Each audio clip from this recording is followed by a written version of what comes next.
class of business studies. This is Unit 12 going on, and you all know that from last sessions we are now covering the topic of the Consumers Protection Act 2019.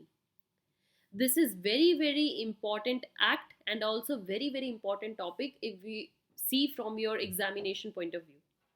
So COPRA Act 2019, this is also known as COPRA, means Consumer Protection Act.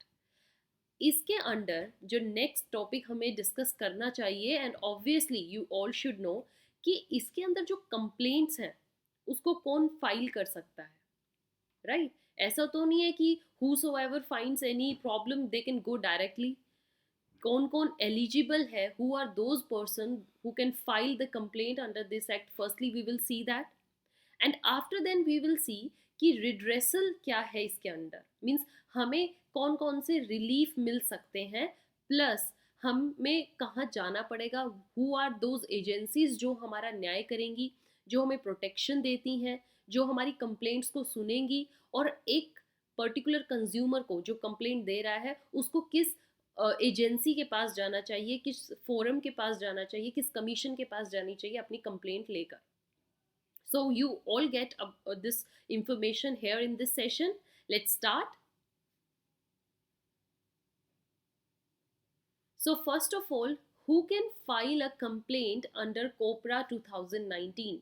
Consumer Protection Act के अंदर वो कौन कौन से people हैं या person है particularly जो कि अपनी complaint को file कर सकते हैं. So the very first is a consumer. Okay, this is not S here. A consumer, particularly जिसके साथ गलत हुआ है. If you are the person who went to buy something, और आपके साथ अगर कोई भी ऐसी चीज़ हुई है जो कि इस एक्ट के अंदर क्राइम है, आपके साथ सपोज कोई ब्लैक मार्केटिंग हुई है, या आपका किसी राइट की इन्फ्रिंजमेंट हुई है, आपको कोई इंफॉर्मेशन गलत दी गई है, ओके आपको कोई एडल्ट्रेटेड फूड दिया गया है, तो आप यहाँ पर खुद से जाकर फाइल कर सकते हो. ये तो बहुत ही बेस्ट चीज़ है कि जिसके साथ भी गलत हुआ है खुद फाइल करे, या फिर अगर वो पर्सन फाइल नहीं करे तो any voluntary consumer association, okay that is registered under any law for the timing been force. Okay कोई अगर पर्सन खुद से नहीं जा पा रहा है, या उसको परेशानी आ रही है, या उसको ऐसा लग रहा है कि शायद ही कोई मेरी बात सुनेगा, तो उसकी आवाज़ को वॉलेंट्री कंज्यूमर्स एसोसिएशन भी उठा सकती हैं. वॉलेंट्री कंज्यूमर्स एसोसिएशन जो कि खुद सब ग्राहकों की कंज्यूमर्स के द्वारा ही बनाई गई एक एसोसिएशन, एक टीम होती है, एक ग्रुप होता है जो कि रजिस्टर होना ज़रूरी है, राइट जो कि पर्टिकुलरली रजिस्टर्ड हो under any law for the time being in force, वो जा सकते हैं. Next is the central government और एनी स्टेट गवर्नमेंट. कोई स्टेट गवर्नमेंट या सेंट्रल गवर्नमेंट भी अगर उनको लग रहा है कि कोई भी ऐसा क्राइम या कोई भी ऐसी रॉन्ग एक्ट इस पर्टिकुलरली एक्ट के अंदर हो रहा है, they can also file a complaint. और the central authority, any authority that is government authority या कोई गवर्नमेंट बॉडी है, स्टैट्यूटरी बॉडी है, they can also file a complaint. After then one or more consumers, where there are numerous consumers having the same interest. अगर बहुत सारे consumers का interest है उस पर्टिकुलरली क्लेम कंप्लेंट में, या सबके साथ कुछ गलत हुआ है, या सबको ऐसा लग रहा है कि हमें भी इसमें न्याय मिलना चाहिए, तो यस वन और मोर कंज्यूमर, एक दो तीन से मिलकर भी जा सकते हैं सब कंज्यूमर्स की आवाज़ बन के. After then in case of death of a consumer, अगर कोई कंज्यूमर है जिसकी डेथ हो गई है बट येस उसके साथ कुछ भी गलत हुआ था, देन उसके legal heirs, it is not hire it's heir, legal heirs और any legal representative of him. Legal representative, legal heir कौन होते हैं? The people who are legally the representative of that person, जो कि उसके लीगल पर्सन बन सकते हैं इन केस अगर उस पर्सन की डेथ हो गई है, तो वो लीगली रिकॉग्नाइज्ड पीपल कानून द्वारा ही होते हैं कि कल उनके नाम की कोई भी कंप्लेंट वो ला सकते हैं. तो ऐसे लोग भी कंप्लेंट कर सकते हैं on behalf of the dead consumer. Next is in case of consumers being minor. Minor means कि less than 18 years of age अगर कोई पर्सन है, चाइल्ड है, जिसके साथ गलत हुआ है, देन उसकी वो आवाज़ उसके पेरेंट्स या उसका कोई भी लीगल गार्जियन भी जा सकता है एज अ कंप्लेनेंट बनकर। ओके, कंप्लेंट लेकर जा सकते हैं पेरेंट्स या legal guardian. Legal guardian means uncle aunt, the people who are legally valid, as I said here, legal representative, same legal guardian. So this is the whole thing about the people who can file a complaint.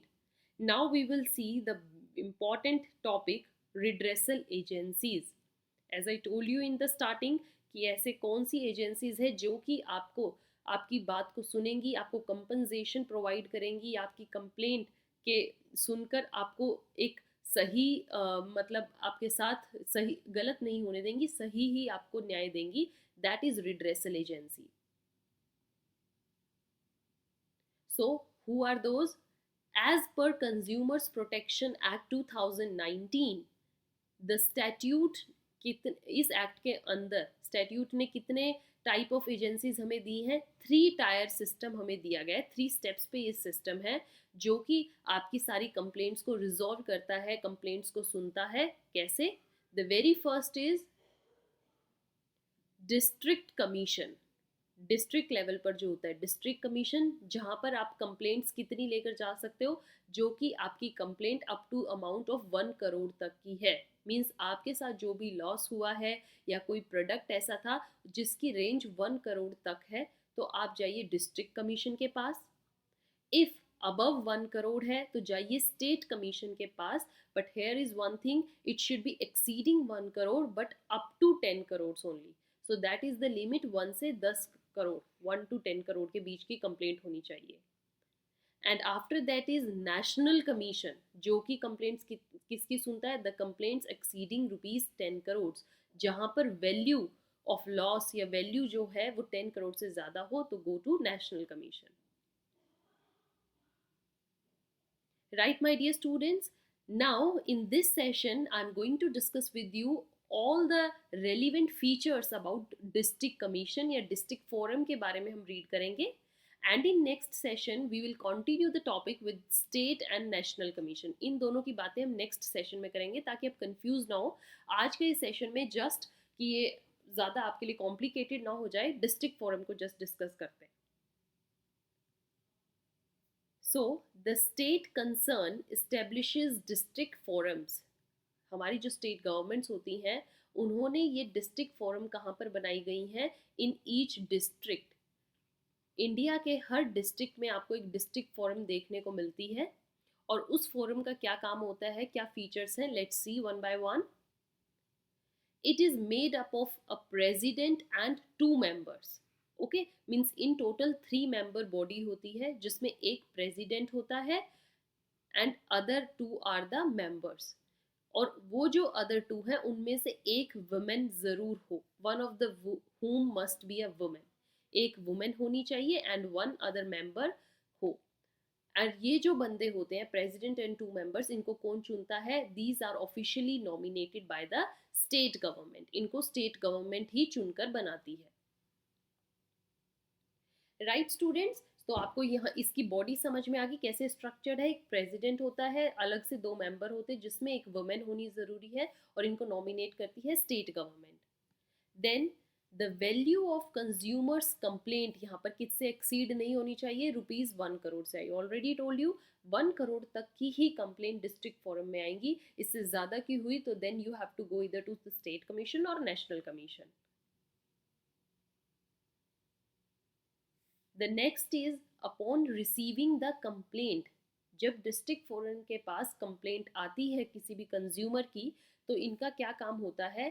The district forum shall forward it to the opposite party. Means जो भी seller है या जो भी manufacturer है जिसके खिलाफ शिकायत दी गई है, उस पार्टी को भी डिस्ट्रिक्ट फोरम इन्फॉर्म करती है एंड उसको बोलती है सबमिट द आइटम्स अगर आपके पास है, या वो आइटम अगर डिस्ट्रिक्ट फोरम के पास पहुंच गए जिनके जो भी जिसमें मिलावट मिली है या जो गुड बेकार है, और sample to the laboratory for testing. उस प्रोडक्ट को टेस्ट के लिए भेजती है कि वाकई में कंज्यूमर के साथ गलत हुआ है कि नहीं। Now if the district forum determines that the goods are defective, अगर डिस्ट्रिक्ट फोरम में आफ्टर दिस प्रॉपर टेस्टिंग पता चलता है कि जो गुड्स हैं उनमें डिफेक्ट है या उनमें सच में ही मिलावट है, और that there has been unfair trade practices हुई हैं, तो क्या बोला जाता है, ऑपोजिट पार्टी को ऑर्डर दिया जाता है कि वो आए या तो उस प्रोडक्ट को रिपेयर करें, मीन्स उसको ठीक करके दें, या फिर रिटर्न द आइटम्स ऑफ और टू पे कंपनसेशन, आइटम्स को रिटर्न करें या फिर उनको कंपनसेशन दे। कंपनसेशन मीन्स कि जो भी उनको लॉस हुआ इन मॉनेटरी टर्म्स, मनी की फॉर्म में उसके कंपनसेट करें कंज्यूमर को, right. If any of the party, कोई भी पार्टी इज नॉट, क्या, इज नॉट सेटिस्फाइड, अगर डिस्ट्रिक्ट फोरम के डिसीजन से अगर सेटिस्फेक्शन नहीं मिलती है, या तो कंज्यूमर को नहीं मिलती या प्रोड्यूसर को लगता है कि नहीं मेरे साथ ज़्यादा गलत किया जा रहा है, with the district forum decision अगर उनको कोई भी सेटिस्फेक्शन नहीं मिल रही है, तो उनके पास 45 डेज का टाइम होता है। How much it's the given, 45 days, क्या करने का, टू फाइल एन अपील, वो जाकर अपील कर सकते हैं with whom, with the state forum, state forum के पास जाएंगे, नेशनल के नहीं, आप इससे हायर फोरम या हायर कमीशन में जा सकते हैं। तो as I told you in this table, district से हायर क्या मिलेगी, स्टेट, ठीक है। तो अगर डिस्ट्रिक्ट की डिसीजन, डिस्ट्रिक्ट फोरम के डिसीजन से आप सेटिस्फाई नहीं हो, go to the state forum for the date, जिस दिन भी आपका ऑर्डर आया है डिस्ट्रिक्ट कोर्ट से उस दिन से आपके 45 डेज काउंट हो जाते हैं, 45 डेज के अंदर अंदर आपको अपनी नेक्स्ट अपील डालनी है, right. So with this I hope कि आपको डिस्ट्रिक्ट फोरम के बारे में पूरी कंप्लीट इंफॉर्मेशन मिल गई है। This is one of the agencies and the rest two, that is state and national, that we will discuss in next session. Okay, till then stay tuned, have a nice day.